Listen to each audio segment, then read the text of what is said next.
الحمد لله رب العالمين والصلاة والسلام على رسول الكريم وعلى آله وأصحابه ومن استنى بسنته إلى يوم الدين. All praise is due to Allah, and may Allah's peace and blessings be on the last Prophet Muhammad sallallahu alayhi wasallam, and on all those who follow the path of righteousness until the last day. In our previous session, we looked at the general concept of finding the goals of Hajj, which we call the soul of Hajj. We stressed the importance of finding that direction in order for the Hajj to become meaningful. We looked at Hajj as it was prescribed by Allah subhanahu wa ta'ala and its moral goals. We said it was about change, the signs that the Hajj was accepted, the changes which take place in people's lives. And we compared that to the ritualistic common understanding of Hajj in the cultural setting.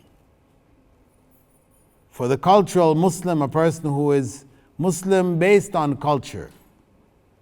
They were born in a particular land, in a particular family. Hajj is a ritual associated with Islam. As a Muslim, you're supposed to make Hajj. But because the goals of Hajj were not understood, and those goals were replaced by focus on the rites and the rituals, then Hajj lost its original meaning. The goals of Hajj, the reason for which Allah had prescribed Hajj, becomes lost.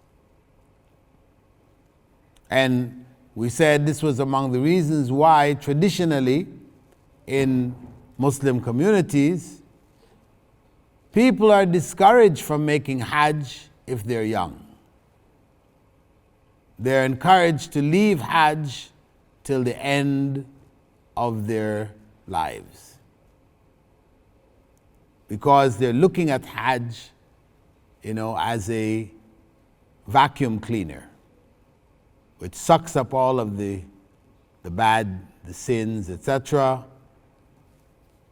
Get rid of it. Now you're ready to meet your Lord. So you don't want to do that too soon. You want to do that when the time comes. So this approach ritualized Hajj, turned it into a focus on the outward elements of the Hajj. So we said that if we're going to make Hajj, we should always keep in mind what really is the goal of this part of Hajj. Each element that we are engaged in, we try to find out what is the purpose. What am I supposed to get from this? What does this actually mean? Why do I do this? What's behind it? We're moving on in this second workshop to the elements of Hajj. Actually, in this section, we will not complete the Hajj, but we will look at the basic elements for Umrah. Because the Umrah is incorporated into the Hajj. When you go into the technicalities of the different types of Hajj and how it's done. The most recommended Hajj is a mixture of Hajj and Umrah together. That was the one which the Prophet ﷺ recommended, though he didn't do it himself, due to the fact that he had brought animals with him. But that's the one he told everybody to do. Anyway, it begins with Umrah, but they are linked together and make up what we call Hajj Tamattu'. So they share, whether a person is doing Umrah by itself or they're doing Hajj and Umrah together, they will share this initial set of rites and rituals. And that's what we'll be looking at now as the early elements of Hajj or the elements of Umrah. And the first thing that we come across is the issue of miqat, the boundaries or the outposts, which have been defined by Rasulullah sallallahu alaihi wasallam. He identified points around Mecca which created the area within which we would refer to as the Haram. This is, you're inside, you should have gone into the state of Ihram once you enter that area. Usually the Haram is using it, the Haram Mecki, using it really more precisely with the area around the Kaaba itself, you know.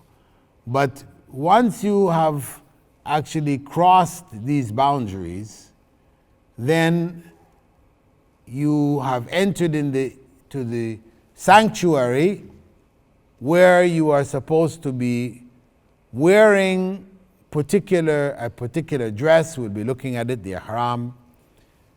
And we do so having expressed the intention for Hajj or for Umrah. Those boundaries or outposts are 5. The Prophet ﷺ, he identified them. Dhul Hulayfa is for those coming from the north. For those coming from the north. From Medina. People coming from Syria in the old days would be taking caravans, whatever, they would become coming down through Medina or close to it.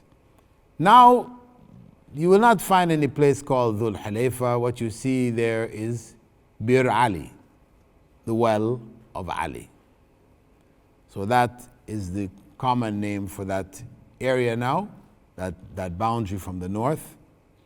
For those coming from the east, we have Dhatu Irq and Qarnul Manazil. And below that, I mean, what that's called today, is As-Sail Al-Kabir. Then we have from the south, people coming from Yemen, the southern part of Arabia, Yalamlam. It's got here Yalam Iyam, but it should be Yalam Lam. Then Mecca,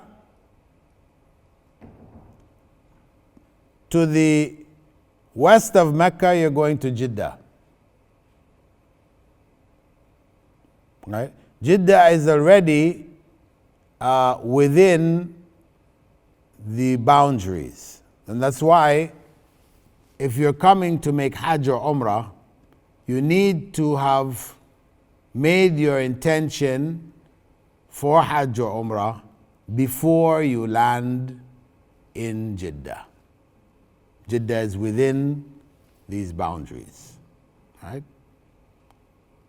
Juhfa, that is on the way between Mecca and Medina. Juhfa is now known as Rabigh. That's the town, that's the closest to where the designated place Juhfa was. There's distances there, that's 183 kilometers from Mecca. You can see them, 450 kilometers, that's Bir Ali from Medina. So the point is that these are designated areas from which those who are going to make Hajj or Umrah should have made their intention and worn the garments of the pilgrim. If you're not coming for Hajj or Umrah, then of course it doesn't affect you, you can come in. You're coming for some other reason. You've gone to Jeddah, whatever, or any installations or other small towns in between in this area.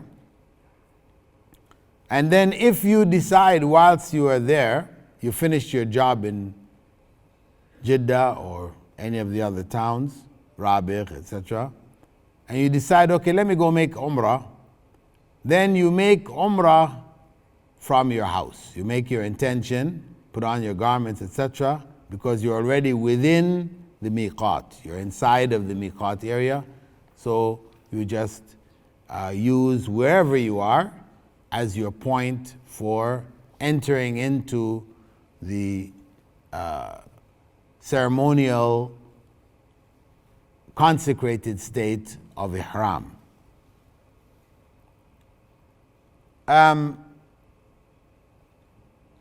As we said, these areas were set by an authentic hadith from Rasulullah sallallahu alaihi wasallam. They're not set by the Saudi government or anything like this. This was from ancient times, from the time of the Prophet Muhammad sallallahu alaihi wasallam. And Prophet Muhammad sallallahu alaihi wasallam had said that the miqat are for whoever comes to them intending Hajj or Umrah, other than those living within them. So when the miqat is neared, then the garments of ihram should be put on with the intention. But now, if, for example, you're going from here, is it possible to put on the ihram from here? Yes. Putting on the garments by themselves don't put you in a state of ihram until you make the intention for Hajj or Umrah. So the garments themselves, though they're called the ihram, they don't put you in that state until you make the intention. So you can wear these garments. The women will wear their own dress, whatever dress they decide to wear for the Hajj or the Umrah. They'll put on something. And it doesn't have to be white. From some cultures, this is cultural understanding. The women will wear white hijabs, white jilbab and a white scarf, like the men wear the white izar and rida. But actually, even these colors, they were not specified. Prophet Muhammad ﷺ did not say that men should wear white ihram garments. We do it now. It's just become a standard. Because the Prophet ﷺ in general did prefer white clothing because of the fact that if it's dirty, you know right away. So it will cause people to try to keep themselves cleaner. If you've got dark colored clothing, you won't know when it's dirty or not. You can wear it a lot longer. So white, to keep it clean, you have to wash it regularly. So this is the reason for preferring white. But to wear a ihram which is yellow or green or blue, no problem. It's just 2 pieces of cloth for men.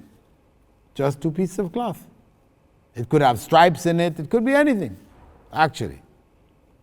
But if you did that, the Hujjaj around you, they will be bothering you throughout your Hajj. See?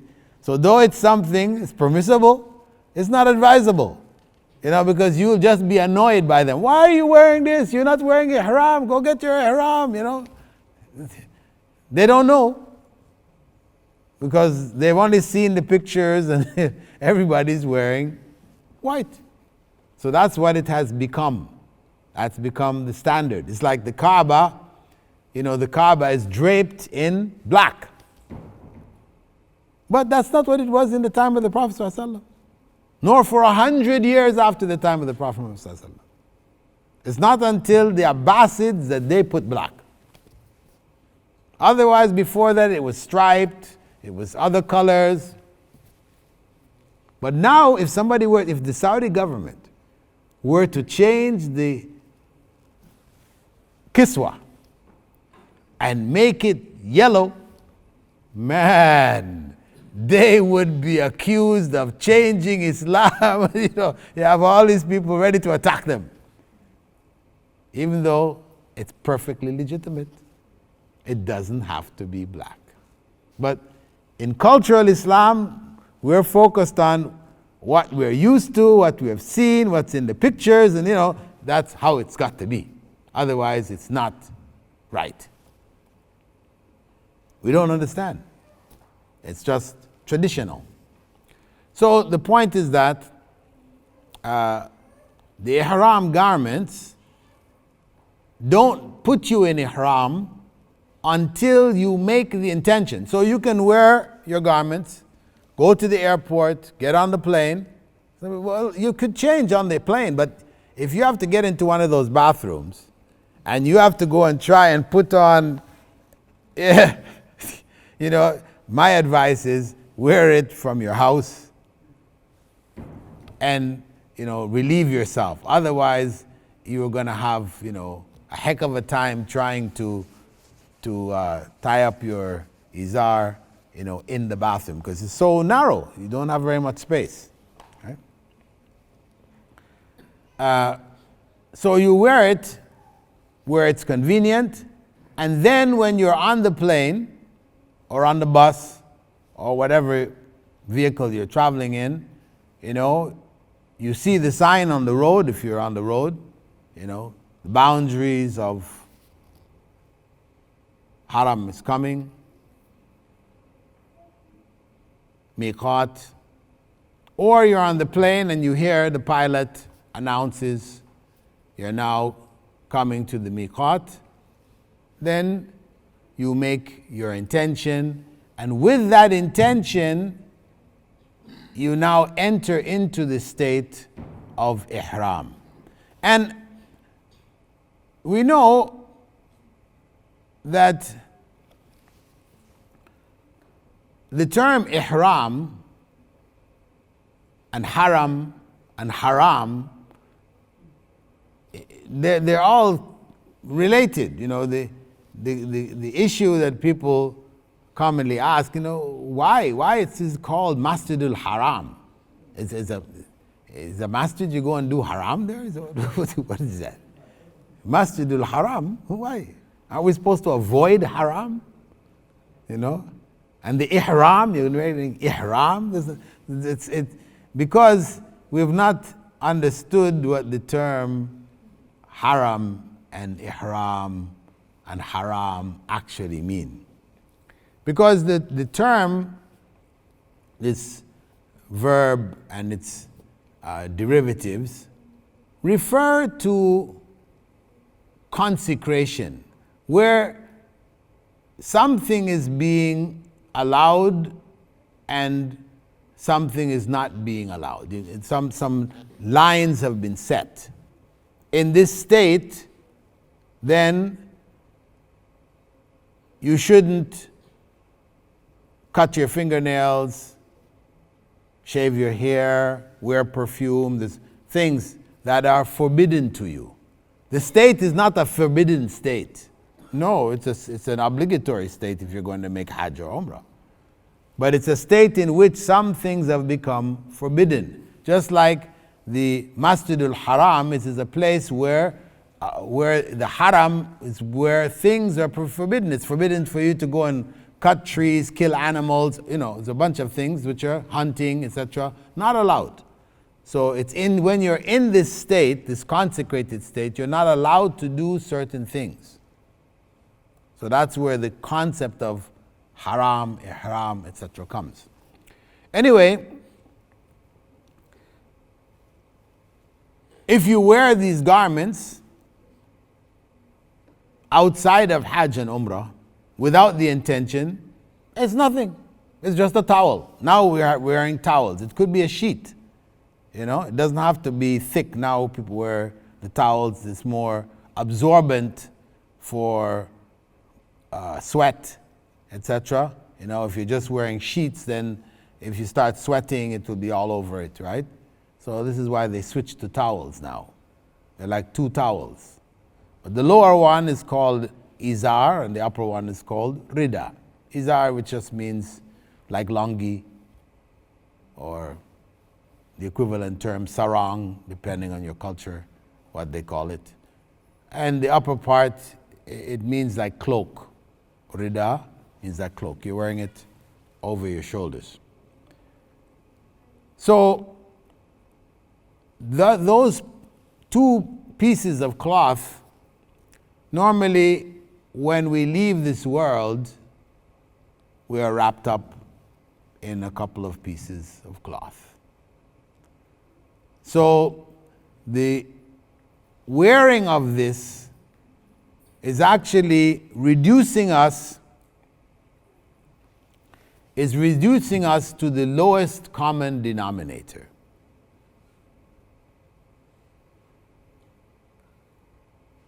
When you came into this world, they just put a little bit of cloth around you.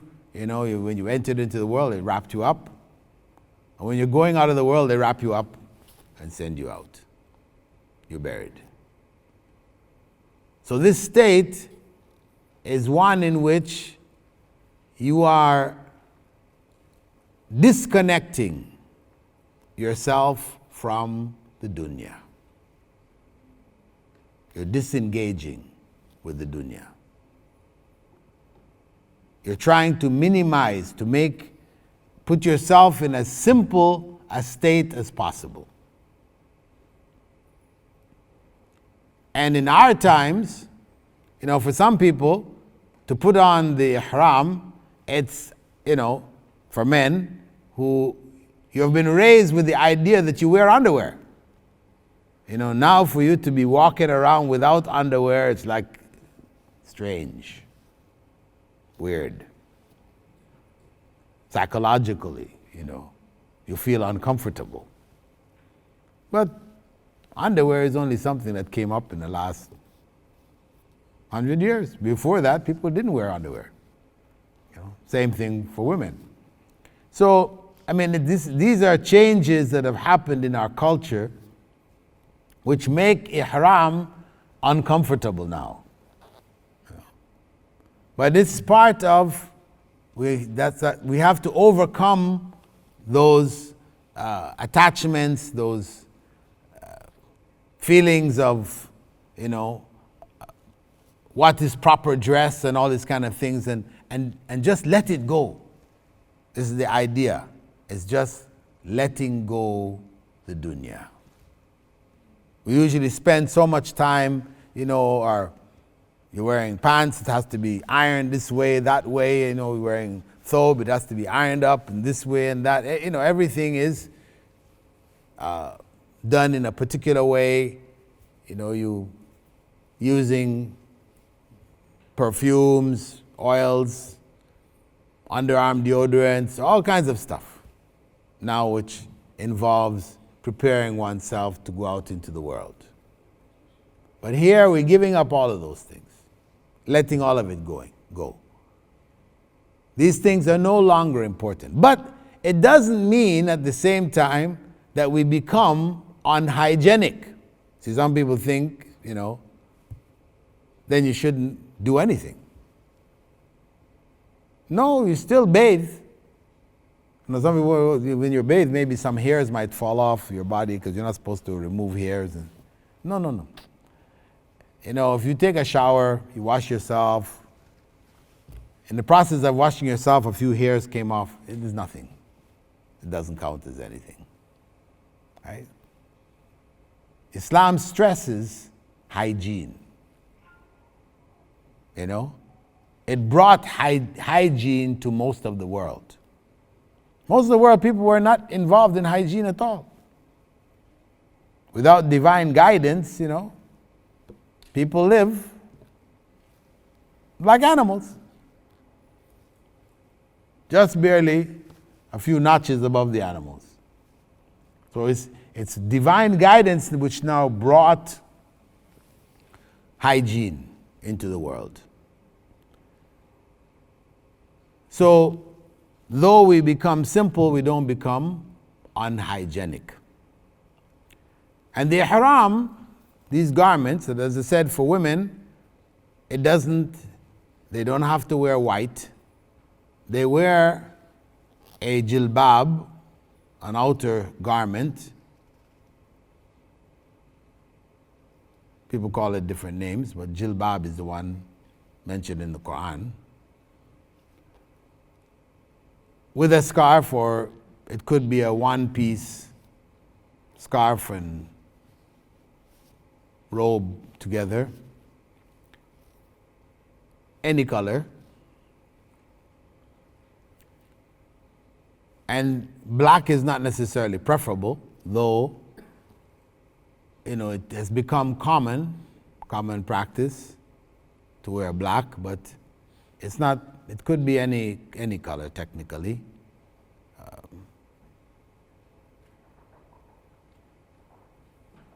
The wearing and the entering into that state has with it different levels. The state of ihram has with it different levels. Because we said the goal had to do with becoming humble and simple. Focusing on the most critical aspects of our lives. The first level of the ihram is the physical level. And this is where we have given up the regular dress. We don't cut our hair, fingernails, etc.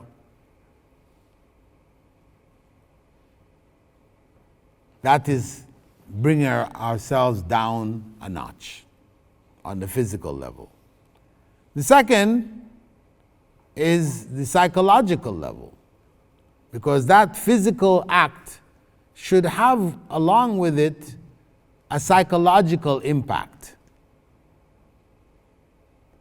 meaning that we should feel a sense of humility out of it, simplicity, remembering how we came into this world and how we're going to leave this world. That's all that counts. What's going to make the difference is going to be our deeds. What good deeds have we done? And the spiritual level of the ihram, that has to do with the consciousness of Allah that we are able to realize. Because ultimately the Hajj is about increasing our consciousness of Allah, building, strengthening our relationship with Allah. So, in that state, as we pray and do whatever other required acts that have been prescribed at different times, different places, etc., reflecting on the purpose helps us to be more conscious of Allah in that particular act, event, or that particular dress, in the case of ihram, giving more meaning to it so it has more of an impact on us. So we should be conscious of the physical level, make sure we fulfill the physical requirements. That's the outer. Psychologically, it should have an impact on us, the fact that we have given up, made the change. And then we have to focus on the spiritual goals. The spiritual goal of that state of ihram.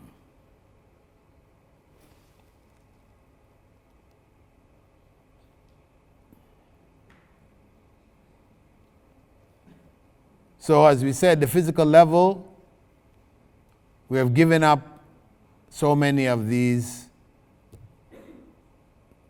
everyday physical acts, but not hygiene, we said, beautification. Psychologically, we also avoid argumentation, fighting, coarse language, anger. The patient level comes in here psychologically. And it's also about how we look at other people around us, because by having the same dress, it's really taking us down to, as I said, the common denominator. Really beyond this dress, how do people distinguish themselves in the world? It's how the type of dress that they wear. Designer jeans or sunglasses or whatever, these are the distinguishing things to put yourself above others, and people look up to you and see you in this special light, and you like to see yourself in that special light. It's getting rid of that. That really, we're not special in that sense. We're all the same.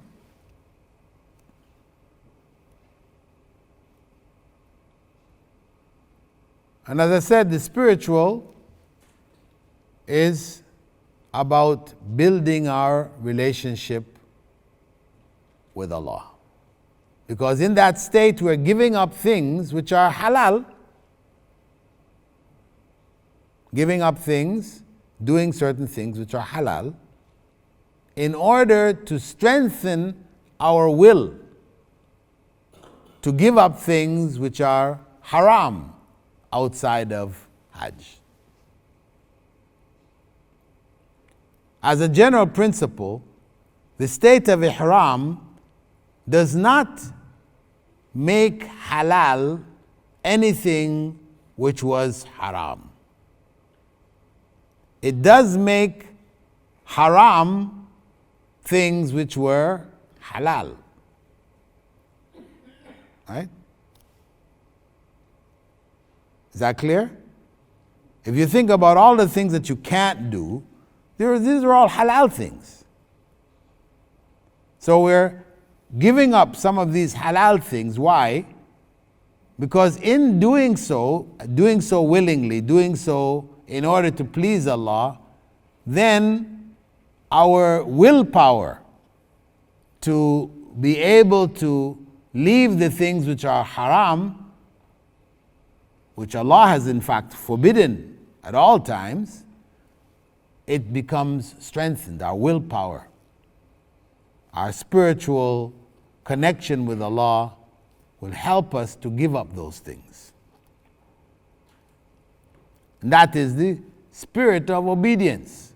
That was the essence of what happened in the Garden of Paradise, isn't it?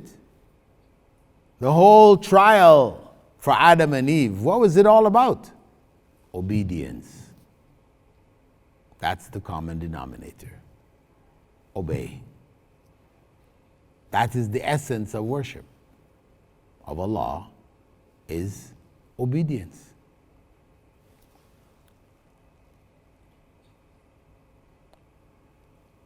In order for us to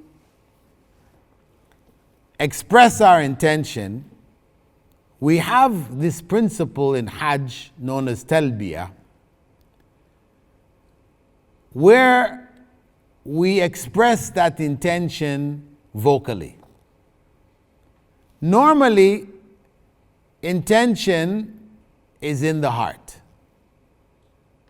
But in the case of Hajj, expressing that intention became a part of the rites of Hajj. They became a part of the rites of Hajj. But outside of that, expressing intention verbally, aloud, before doing acts of worship, this is, in fact, bid'ah, innovation. I know it is the practice of people coming from the Shafi'i school before praying, to stand there for a moment saying, إني نويت أن أصلي 4 ركعات مقتديا بالإمام متجها إلى الكعبة. Whole big long story. I intend to pray facing the Kaaba, following the Imam. And this practice, which has become common amongst many who follow the Shafi'i school, was never taught by Imam Shafi'i, nor by his students. This is something which came up later. Possibly it was just something used to teach kids, the children, who easily forget why they're standing in the masjid. So they need some reminder. Okay, why are you here? Okay, I'm supposed to be praying, I'm supposed to be behind the Imam, and this was good for them. But somehow it ended up with adults, people who are not Arabic speaking, even making these statements of intention, they don't even know what they're saying. But that was not the deen. The Prophet ﷺ never taught that, he never did it, his companions never did it. The intention is there in your heart. When you go to the masjid, you know why you're going to the masjid? You know. It's not that your body carries you to the masjid and you stop and think, now why am I here at the masjid? No. We don't go to the masjid like that. You go and make wudu. The adhan goes, you go and make wudu. You don't know why you're making wudu? Everybody knows. You know why you're making wudu. You're getting set to make this prayer. You need to have wudu before the prayer. So your intention is already there. Right? So it is, as I said, it is not really from the deen.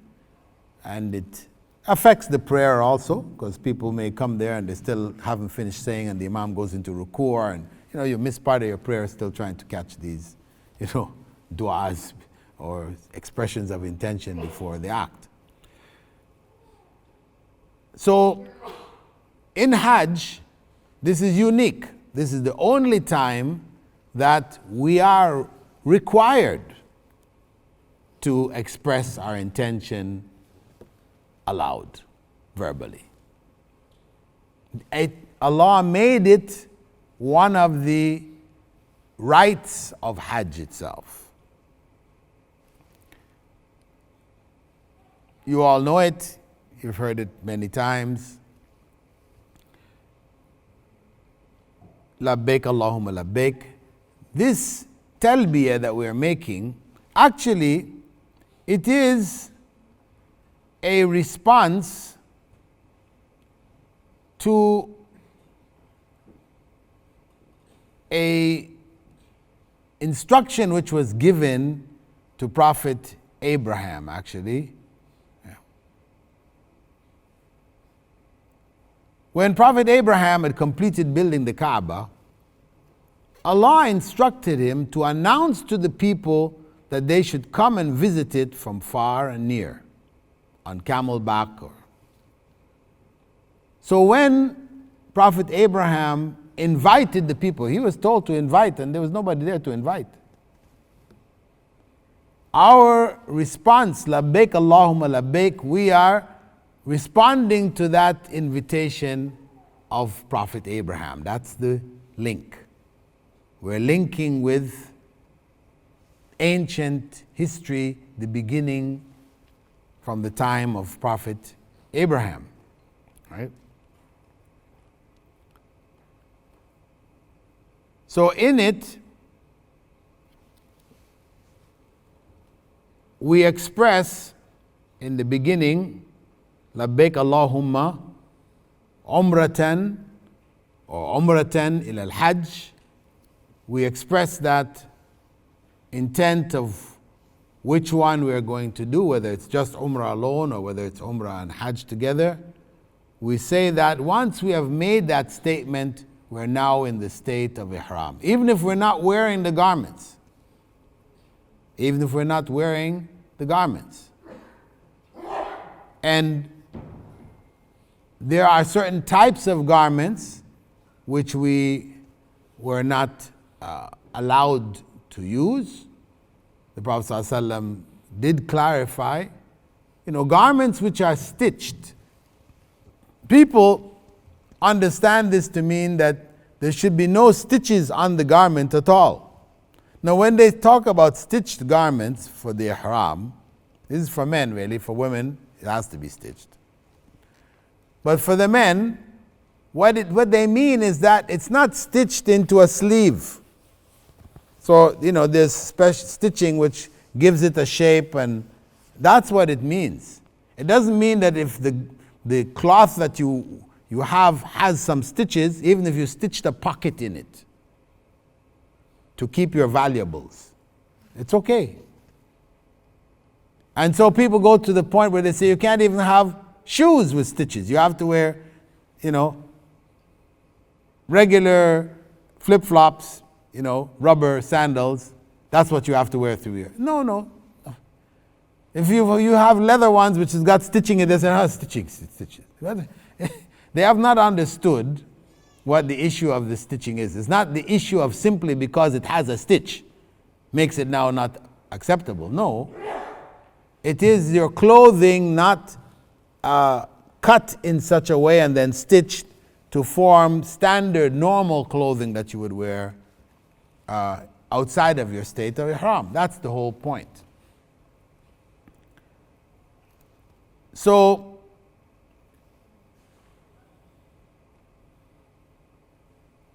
the intention that we have inside of ourselves is expressed in the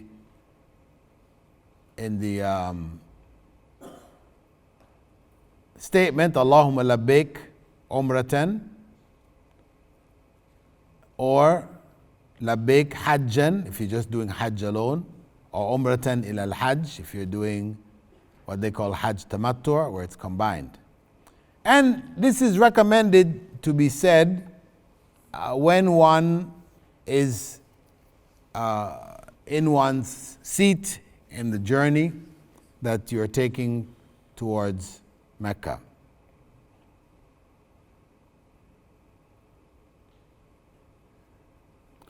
The meaning of the Talbiya, labbaik Allahumma labbaik, is here I am, O Allah, here I am. Labbaik la sharika laka labbaik, here I am for you have no partner, here I am. Innal hamda, indeed all praise, wa ni'mata, grace, wal mulk, and dominion, lak, is yours, la sharika lak, and you have no partner. So you are responding. That's why he's saying, here I am. You have called me, here I am. Answering your call. So when we are saying the idea is not to turn the Talbiya into a sing-song. You know, everybody's singing this song together, we're all enjoying this sing-song. We're supposed to be reflecting on what we are saying. This is very important. Most people don't know what the Talbiya actually says. They know the tune, they know the words, but what is it actually saying?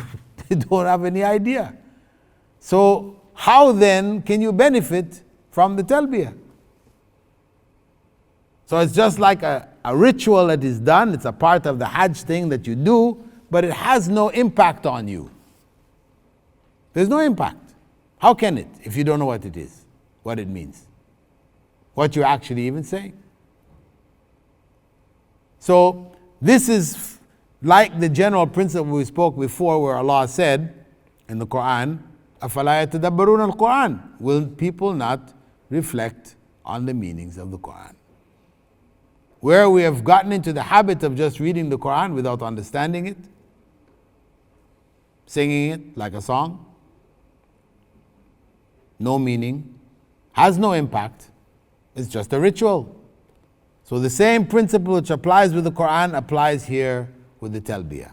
It is important for us to understand what it means. So those of you that are going to make Hajj, then you should strive to understand what each of the words, this is very small, each of the words mean.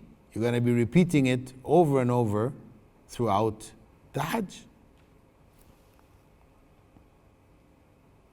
So when you think of it, you know, as here I am, O Allah, here I am. You're thinking, here I am. I'm coming here based on your call. This should help us to be more conscious of what we're doing. And that's why we're encouraged to say it continually, to make sure we're focused on why we're here. We're coming answering Allah's call. We're not coming to see the Kaaba. Because if the Kaaba was torn down, and the Prophet ﷺ said in the time, last days, among the signs, somebody's going to come and tear down the Kaaba.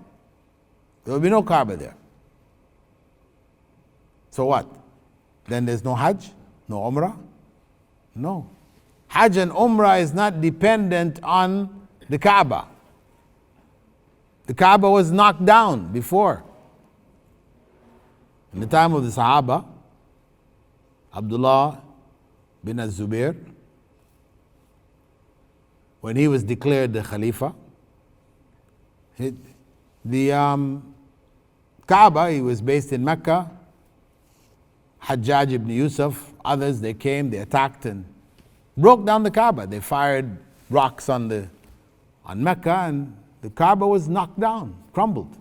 Did people stop making tawaf? Did they stop making salah? No. And this is the proof that we don't worship the Kaaba, because see, a lot of people think that we worship the Kaaba. A lot of people, non-Muslims in the world, and maybe some Muslims might even think that too, but a lot of non-Muslims, they think that we worship the Kaaba. And when you try to tell them, no, we don't worship the Kaaba, they say, look, there you are, prostrating before it. Isn't it? And we make it worse by getting prayer mats with Kaabas on it. Isn't that the ideal prayer mat? The one with the Kaaba? And we put it up on the wall. In the place in the house where we pray, we put the picture of the Kaaba there. So now the non-Muslim observing us, you saying you're not worshiping it, but there you are bowing down when you're there in Mecca, and in your home you're praying, you got it on a mat and you're praying and prostrating on it, and you got a place on the wall where you've put the... It kind of looks like it, doesn't it? Kind of looks as it. But reality is that we're not. And really the prayer mat, the best prayer mat is a plain prayer mat. Because if you're standing to pray, Prophet Muhammad ﷺ, when he prayed and he was wearing a garment which had stripes in it, and it caught his eye whilst he was praying. After the prayer, he took it off and gave it away because it distracted him. He didn't like things which would distract him in his prayer. Now you have these prayer mats with all these designs and, and it's set up in front of you. You're standing there and you're looking at the mat because you should really pray with your eyes open, right? I know a lot of people pray with their eyes closed, but really you shouldn't. The sunnah is to pray with your eyes open. So you're there looking at the mat and all these designs. And what happens is when you stare at these designs long enough, then they start to move. I'm sure you've all experienced that. They start to move. What's happening to your concentration? It's messing up your concentration. That's why the best prayer mat, when you go out, get a plain prayer mat. Nothing, one color. Nothing on it, no designs at all. It will do wonders for your prayer. Much better. So, we want to stay focused on why we're there. The Talbiya is supposed to be a reminder to us. We're expressing, we're reminding ourselves. We're here answering the call of Allah. And we reiterate our shahada. You have no partner. La sharika lak. And we praise Allah as we should throughout our lives. And as I said, the significance of the Talbiya is answering the call which Allah commanded Prophet Abraham to make. So the Talbiya, we could say, is the pilgrim's acceptance of Prophet Abraham's invitation to visit Allah's house of worship. That's the Talbiya in its essence. But its purpose relative to ourselves is to remind ourselves of why we're coming. That we're coming to answer the call of Allah. The Talbiya begins at the miqat, and when you see the Kaaba, you stop. That's if you have intended Umrah.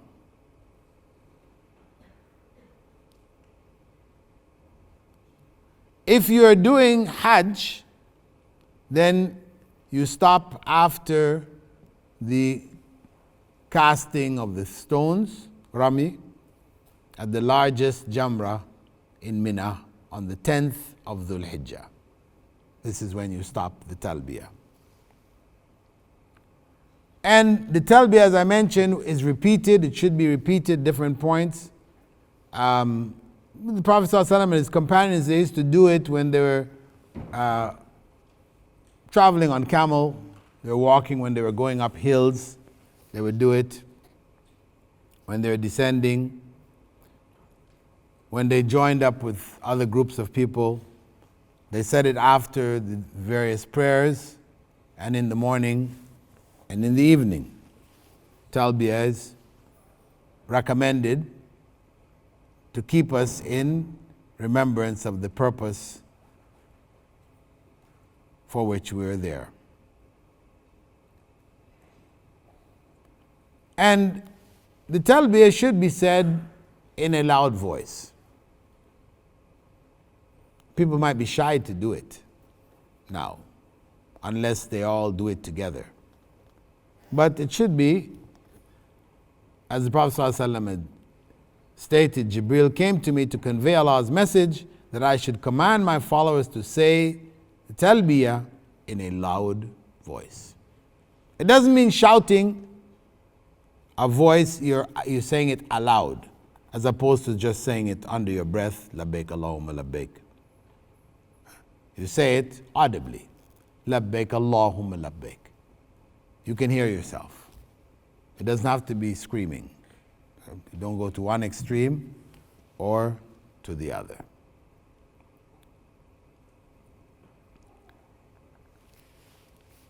Well, having said the Talbiya, entered into the state of Ihram, reflecting on the purpose of our journey, humbling ourselves, we come into Mecca in that humbled state. There, we should go as soon as possible to the Kaaba. But it is permissible to go and drop your belongings off. You know, some people say you can't, you just have to go straight to the Kaaba. No, you're bringing a lot of, bags and things like that with you. There's no point trying to take it into the Haram. Of course, they're not going to let you. They'll stop you. So it just creates problems for yourself. It's better to take your stuff to wherever you're staying, put it in your room, whatever, and then freeing yourself of all of these responsibilities, becoming focused, you go now to the Kaaba.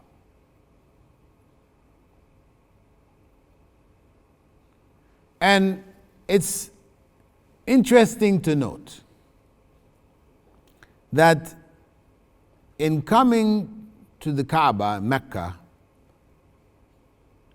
we're coming to a place which people would not normally go to for vacation. When you go to place of vacation, you go to, nice greenery, streams, and this type of thing. Mecca is the complete opposite. Hilly roads, hot, it's not a place for vacation. And this is a point that we can clarify to the non-Muslim when they ask, well, why don't you guys allow us to come to Mecca? We allow you to come everywhere you want to go. Why don't you allow us to come to Mecca? Because why would you want to come to Mecca? Vacation? It's not a place of vacation. It's not to enjoy. Mecca is strictly for worship. And that is emphasized by the place that Allah chose for this to take place. He could have chosen another place on the earth, some countries where it's lush, green, comfortable, rains are coming, and but He chose